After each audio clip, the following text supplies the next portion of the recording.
Hi guys, physical therapist here. I'm going to teach you a couple of tricks as you apply your RockTape or your Kinesiology tape to make sure that you are applying it correctly and that it lasts long. So first of all, before you even apply the tape, I want to make sure that your skin is dry. So if you have just sweated or you just got a massage, make sure that you alcohol wipe it, wash it with soapy water to make sure that it is dry, and pat it dry with some towel or some tissues to make sure that the skin is not damp and sweaty. Or how you're going to always tape, always measure on the patient or the client or yourself. And this is stretchy tape, so you want to go a little bit longer just because as you're getting used to the tape, make sure that you're having more of it, and you can always trim rather than having it too short and actually pulling too much and causing a bit of an adhesion. Sure that you round off the edges. So I always get really good scissors. It's good to have good scissors. Just say that I've measured the client and now I've cut the tape to the desired area. I'm going to cut it in half and round off the edges just like that. Okay, so the reason why we do this is to reduce that surface area. If it's sharp like this, you're more likely to take off those little edges, while the round bits actually cause less surface area to get caught and snagged, and so you can actually use it for way longer. So what you're going to do for the first inch of the tape, you're going to rip it off. So you're going to rip it outwards, just like that, okay? And the tape will not come off. So you're going to take off that piece of paper like that, and you're going to place it without any stretch, no stretch. And you're going to place it on, I'm going to do the forearm, you're going to place it down, okay, with no stretch, okay? Make sure there's no stretch because this is the anchor.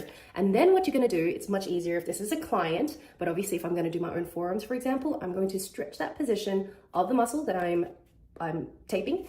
And with that anchor, you should be able to literally pull that backing paper. So that backing paper will come off.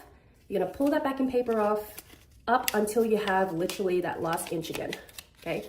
So the last inch, you're gonna fold it and make sure that you are not stretching it. Okay, so in terms of stretch, here's a really good example, is you wanna make sure this is 100%, you're literally going 10%, okay? You're not fully pulling it because you're gonna cause a reaction on the skin from all that traction. It's not gonna be comfortable for the client or the patient or yourself. So literally 10%, lay that down, smooth it, and then the last inch, take it off with no stretch. You've got the best taping. You see how flat that is? And you're gonna rub it.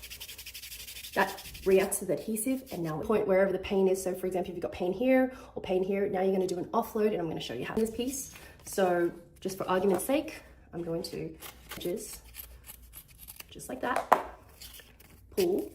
And this one you can actually do like a little band-aid, but because I'm doing it on myself, I'm just gonna take one side where the anchor is going to be, stretch. Let's just say my pain is on my wrist. Okay, so no stretch.